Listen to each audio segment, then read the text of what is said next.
बिल्वाष्टत्रिदलं त्रिगुणाकारं त्रिनेत्रं च त्रियायुधं त्रिजन्मपापसंहारम् एकबिल्वं शिवार्पणम् त्रिशाखै बिल्वपत्रे च अच्छिद्रौ कोमलै शुभैः तव पूजां करिष्यामि एकबिल्वं शिवार्पणम् कोटिकन्या महादानं तिलपर्वतकोटयः काञ्चनं क्षीलदानेन एकबिल्वं शिवार्पणम् काशीक्षेत्रनिवासं च कालभैरवदर्शनं प्रयागे माधवं दृष्ट्वा एकबिल्वं शिवार्पणम् इन्दुवारे व्रतं स्थित्वा निराहारो महेश्वराः न तं हौष्यामि देवेश एकबिल्वं शिवार्पणम्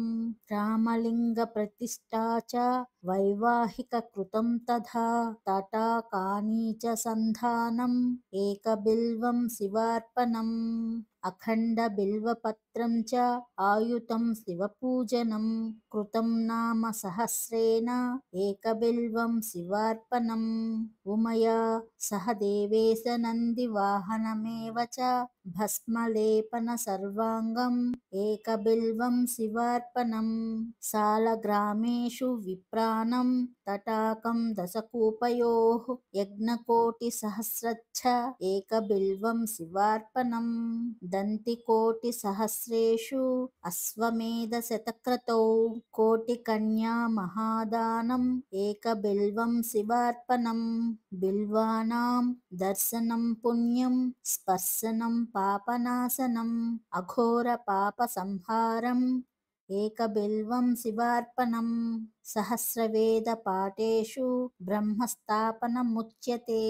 अनेकव्रतकोटीनाम् एकबिल्वं शिवार्पणम् अन्नदानसहस्रेषु सहस्रोपनयनं तथा अनेकजन्मपापानि एकबिल्वं शिवार्पणम् बिल्वस्तोत्रमिदं पुण्यं यः पठेत् शिव सन्निधौ शिवलोकमवाप्नोति एकबिल्वं शिवार्पणम्